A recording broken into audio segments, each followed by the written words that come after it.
My mom, Susan, had a habit of sending me to get her shopping. However, she would always leave out a zero when paying me back what was owed, blaming on her poor eyesight. I never minded. In fact, I would just cover the cost without another word. Then, Summer, my sister, had to throw shade. Mom sends you money whenever she wants something. You never show us the actual costs, though. I bet you're making a nice little profit off Mom behind our backs. Susan smiled and didn't even bother to defend me, as if confirming Summer's accusations. My heart sank. Over the years, I had bought her things from major appliances to the smallest groceries, and each time, the payment she sent was short. Susan would just brush the whole thing off by saying, "Oh, my eyes aren't what they used to be. My bad."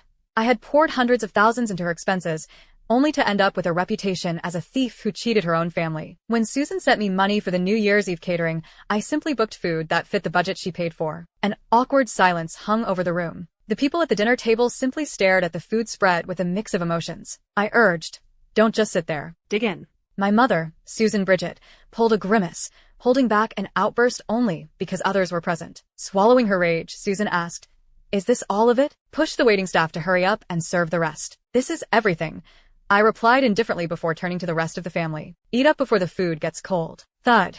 Susan slammed her utensil down, her chest heaving. "We are a table of 12, and this is what you get us." One family member uttered, "Macy, surely this is a mistake. This isn't quite the New Year's Eve spread we usually have." In previous years, the family would have a feast with plenty of the finest seafood. This year, the table looked barren, set with only a small buffet. The only thing remotely close to a shellfish blowout was a measly shrimp cocktail. Of course, the family was confused. "No, that's no mistake." I shook my head. Infuriated, Susan pressed, "I gave you money to host the New Year's Eve party, and this is what you're serving everyone?" I glanced at the spread and sighed. "Well, this is the best I can do with the limited budget." My sister, Summer Fowler, said, her finger up my nose.